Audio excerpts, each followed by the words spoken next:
evening. I know it's kind of late, but I couldn't go to bed without doing this video.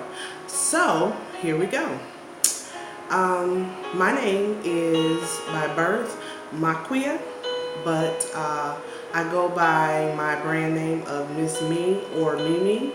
Miss Me is a combination of Miss because I am single, and the Me is because my nickname is Mimi. So it's Miss Me. I kind of coined that for me. And it's on my license plates. And anything else I can put it on, it's on there. So right now, this is Miss Me Has Something to Say. I always have something to say. But I am not a crowd person. I don't like to be in crowds. I don't like to go out that often, but I will when I have to. I'm always thinking of the next thing, or cooking something, or just working on some project or other. Or sometimes I call it vegging out, where I like to just sit and just have on a really stupid movie or something, or cartoon, and just zone out because my mind is always working. So this evening, I just want to give you all a little bit of my testimony, and that is, life hasn't been easy. It from childhood until adulthood, I've had some struggles, and I hope that this helps someone who is going through something. It's hard. It really is hard. But we have to keep going on and seek God in all that we do. I notice that when we're going through something, for those that know God and for those that don't, we seem to shy away from God. We seem to shy away from seeking counsel from someone with a spiritual backing that's higher than ours. And that hurts us, because then we stay in that place for so long. I just recently heard someone preach that when you're going through different things, it's like you're in the winter of your life. And when you're in that season, it seems like it's really hard to get out, because instead of us, per se, using worship as the salt to melt that snow, we tend to try to dig ourselves out of it. And the only way for you to really get out of that is with worship and praising God. And He will see you through. He will bring you through. And I'm here to tell you, He will. This room that I'm sitting in right now, one day I'll share all of that with you. But this room that I'm sitting in right now is the office in my newly constructed home that God blessed me with earlier this year. I was able to purchase with no money down, and 3 days later I got a brand new car with no money down. All blessings from God. I am truly blessed, because this office is bigger than my dining room in one apartment that I was staying in. And it just chokes me up every time that I come into my house, because one point in my life, my daughters and I shared a bedroom together. So this is it's just too much. It's too much. And I just want to encourage someone to let them know that God hasn't forgotten you. And just because you may have gotten a denial, and He may even say no, or it didn't work out for you. Maybe you didn't get approved for that loan, or that house didn't go through. Whatever it might have been, know that God has something better for you. When I first went into my search looking for a home, because I never wanted to be a homeowner. And then I wanted to wait until I was married because this is too much of a responsibility for little old me to do by myself. But God told me to get what I wanted because the first house we went into contract, everything was good, but I didn't really want the house. It didn't have the space that I wanted because I wanted a huge bedroom, and I call it the queendom because I'm a queen. So I was going to accept that house, but there were some financing issues with my VA loan, and the VA wouldn't accept the price that they were offering.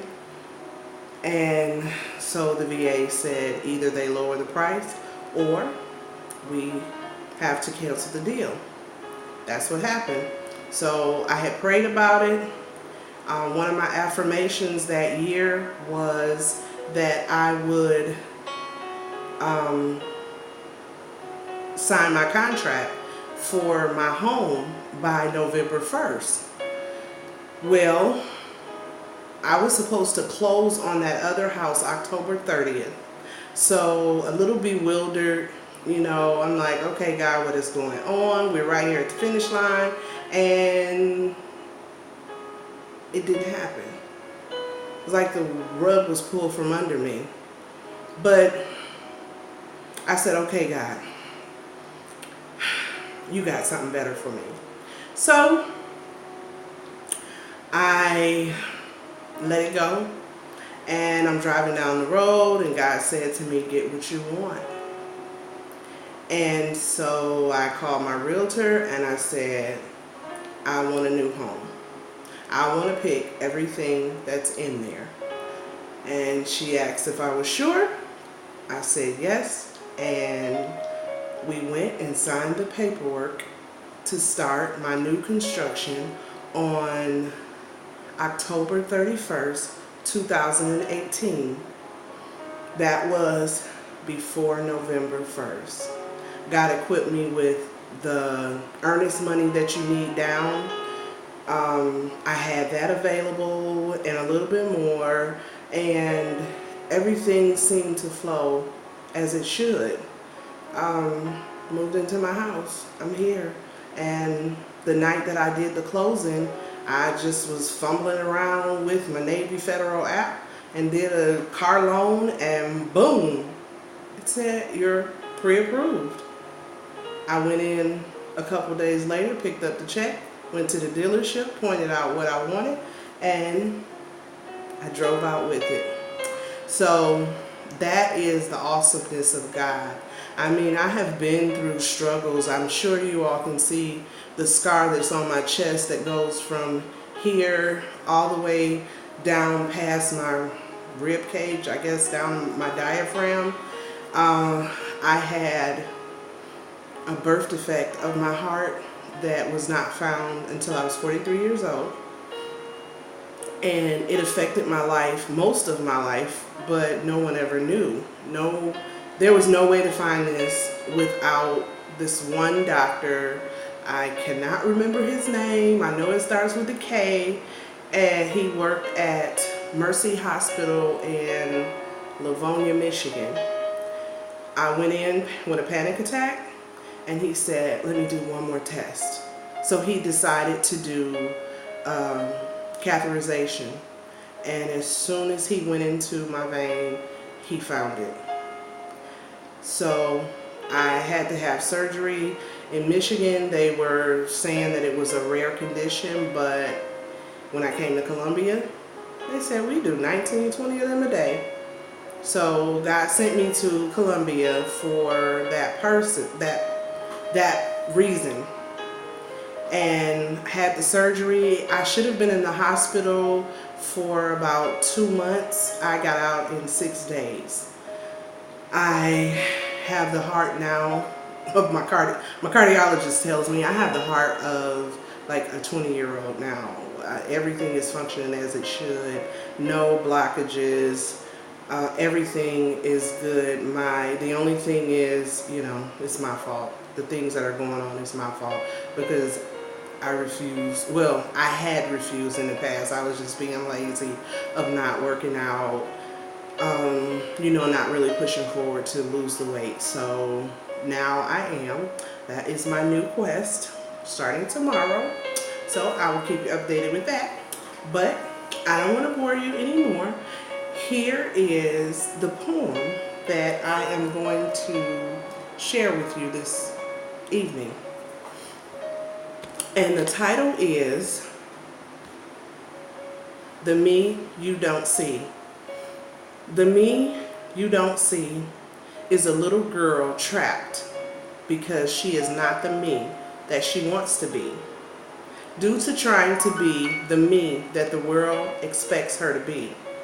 In plain sight, she is a full-grown woman suffering many of life's woes. The pain of loss and loss of pain. Most of the time she feels lost right in front of you and nobody knows. When she loves you, she gives her all. Oops, watch that step as you, her, him, them pull the rug out and she takes a great fall. The feelings of shame, resentment, and hurt are all too familiar as she picks herself up once again from the dirt. Dust off, wipe the tears away, waiting on that glorious day. One day they will see me, soon I will be free, the little girl trapped inside of me. The love that was lost, you don't have to grieve no more. Just look at what the hurt, shame, and pain has cost. Your happiness, your joy, making you and your life an emotional revolving door. Shame you feel constantly, betrayal ceases to end. Not knowing who to trust, fearing to make friends. Little girl, come out. It's time to set you free.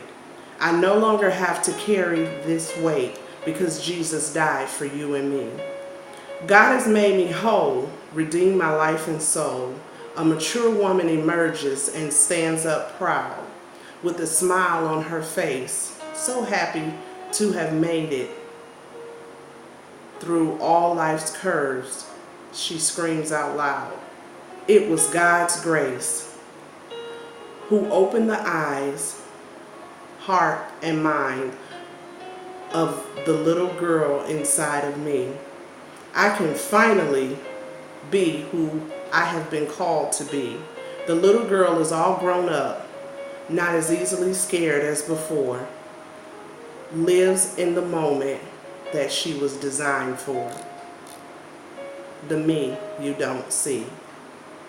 I hope that something that I said tonight will touch someone, bless someone, give you a pause to your situation to know that you are not the only one going through. And if you just stick with God, He got you. I promise you, He got you. He never said that it would be easy. There's nowhere in the Bible that it said it would be easy. Although He can snap His fingers, blink His eyes, whatever He does, it can happen. But why should we not have to struggle when Jesus died on the cross for us? He went through so much for us, and His suffering and pain. Why should we get it easy? So just hold on. Trust me, your day is coming, your time is coming, and you will see the harvest if you've sown. And it's not always about money. People are always so quick to say, well, I'm not giving tithes, or I'm not going to church because the pastor just taking the money, doing this or doing that with it. It's not about that. It's not about that at all.